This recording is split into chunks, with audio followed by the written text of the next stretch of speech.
আওয়ামী লীগের জন্য সুখবর, এই প্রসঙ্গটি নিয়ে আপনাদের সামনে কথা বলবো। আমরা অগাস্ট মাসও প্রায় শেষ করে ফেললাম। অগাস্ট মাস শেষ করে এসেও আপনারা দেখছেন যে বর্তমান যে নতুন বন্দোবস্ত, এই বন্দোবস্তের অনেক কর্মকাণ্ড শেষ করতে পারলো না। জুলাই অগাস্টে এদের চূড়ান্ত লক্ষ্য ছিল এই বর্তমান বন্দোবস্তের যে জুলাই ঘোষণাপত্র দেবে, নাম কস্তে 5 অগাস্ট একটা ঘোষণাপত্র দিয়েছে, জুলাই সনদ দেবে। জুলাই সনদ, দ্যাট মিনস এই যে সংস্কার কার্যক্রমটা চলছে, বিভিন্ন রাষ্ট্র সংস্কার, রাষ্ট্রের বিভিন্ন অর্গান, সংবিধান, এই সংস্কারগুলো হচ্ছে জুলাই সনদ। অগাস্ট মাস শেষ হয়ে গেল, জুলাই সনদ কিন্তু দিতে পারলো না।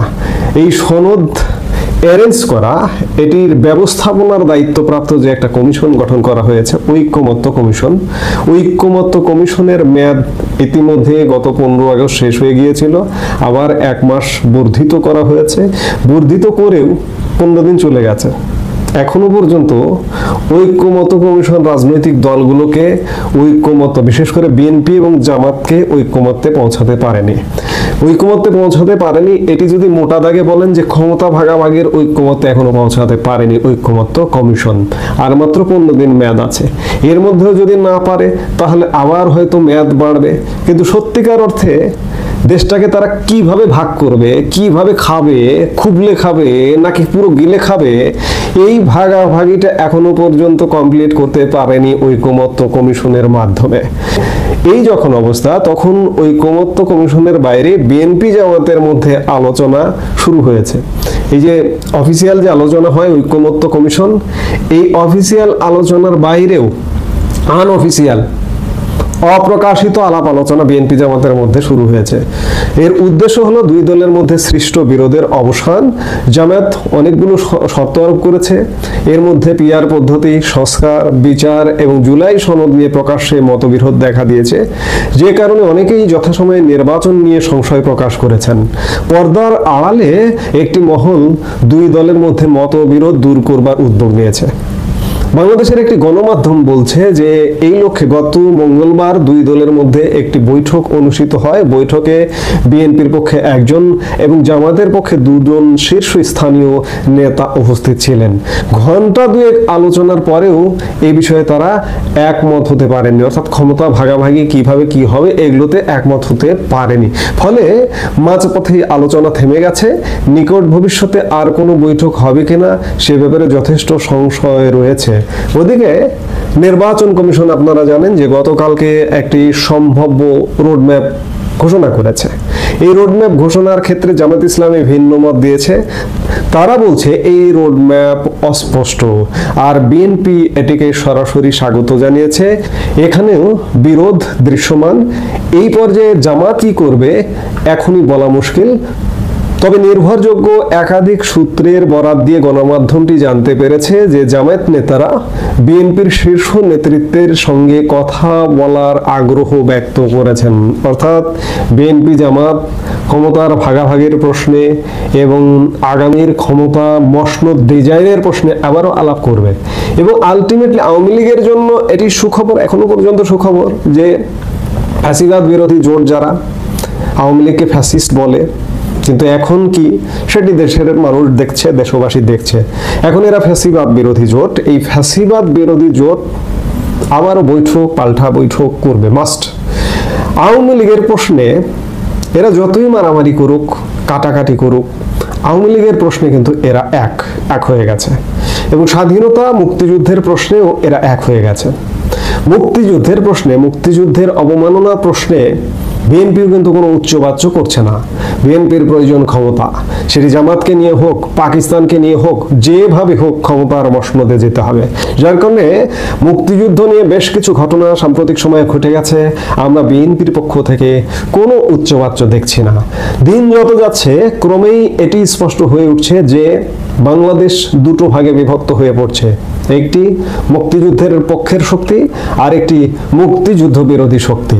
সেই শক্তিতে আছে বিএনপি, জামাত সহ, এনসিপি সহ এই রাজনৈতিক দলগুলো। আর মুক্তিযুদ্ধের পক্ষে এই মুহূর্তে আওয়ামী লীগের যদিও কার্যক্রম নেই, আওয়ামী লীগের কার্যক্রম প্রজ্ঞাপন জারি করে নিষিদ্ধ করে রাখা হয়েছে, নির্বাচন কমিশনে নিবন্ধন স্থগিত করে রাখা হয়েছে, কিন্তু এই মুহূর্তে মুক্তিযুদ্ধের পক্ষের শক্তি কণ্ঠ উচ্চে ভেতরে ভেতরে ফুসছে, প্রকাশ্যে আসতে পারছে না নানা কারণে। আপনারা সাম্প্রতিক সময়ে দেখছেন, আজকেও দেখছেন আদালত পাড়ায় কি ঘটছে। বিশ্ববিদ্যালয়ের শিক্ষক সংবিধান সমুন্নত রাখবার উচ্চ কণ্ঠে আওয়াজ তুলছেন, সাংবাদিক হাত কড়া পরিহিত দৃশ্য দেখছেন। এই মুক্তিযুদ্ধের সংবিধান আমরা রক্ষা করব। এই মুক্তিযুদ্ধের সংবিধান 30 লাখ শহীদের বিনিময়ে 5 লাখ মা বোনের ইজ্জতের বিনিময়ে সংবিধান, এই সংবিধান আমরা রক্ষা করব। রক্ষা করব, মুক্তিযুদ্ধ আমরা রক্ষা করব। আপনার পরিচয় কি? আমি শেখ হাফিজুর রহমান কাজল, ল ডিপার্টমেন্ট, ঢাকা ইউনিভার্সিটির প্রফেসর। এই দুই হাতে নাকি হাতে রাখেন আপনারা। মানুষ কি লিখবে, সাংবাদিকরা কি লিখবে, কার পক্ষে লিখবে সাংবাদিকরা? বলুন আপনারা, কার পক্ষে সাংবাদিকরা? সন্ত্রাসের বিরুদ্ধে বলি, দুর্নীতির বিরুদ্ধে এই হাত দিয়ে লিখি। আপনাদের বিরুদ্ধে যে অভিযোগ, এটা কতটা সত্য? আপনাদের মনে হয় যে আমরা সন্ত্রাস করতে পারি? মুক্তিযুদ্ধের পক্ষে কথা বলা, মুক্তিযোদ্ধাদের সাথে কথা বলা, এগুলো সন্ত্রাস করা? দেশের সূর্য সন্তানরা এদেশের জন্য এই দেশ স্বাধীন করেছে, তাদের সঙ্গে থাকা সন্ত্রাস করা, এটা আপনাদের মনে হয়? এই প্রশ্ন আপনারা করছেন যে আমরা কতটুকু সন্ত্রাস করেছি?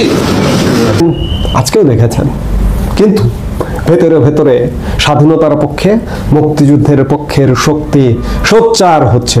এই সোচ্চার শেষ পর্যন্ত নিশ্চয়ই বাংলাদেশকে মুক্ত করে ছাড়বে স্বাধীনতা বিরোধীদের হাত থেকে, এটি আমরা বিশ্বাস করি, বিশ্বাস জাগিয়ে রেখে। আওয়ামী লীগের সুখবর এটি, আওয়ামী লীগ কাজে নেই, কর্মে নেই, এই মুহূর্তে এক প্রকার নিষিদ্ধ অবস্থার মধ্যে। আওয়ামী লীগ স্টেডিয়ামের গ্যালারিতে বসে দেখছে, কিন্তু সত্যিকার অর্থে যা কিছু ঘটছে এগুলো সত্যিকার অর্থে আওয়ামী লীগের পক্ষেই ঘটছে। কিন্তু সভ্য সুন্দর আওয়ামী লীগ এটিকে কাজে লাগাবে কিভাবে, ক্যাশ করবে কিভাবে? আমি শুরু থেকেই বলে এসেছি, আওয়ামী লীগ পতনের পর থেকেই, কয়েক মাস পর থেকেই বলে আসছি যে আওয়ামী লীগ কাজে নেই, কর্মে নেই, কিন্তু আওয়ামী লীগ জনপ্রিয় হয়ে উঠেছে। আওয়ামী লীগ এই জনপ্রিয়তা এখনো জনপ্রিয়।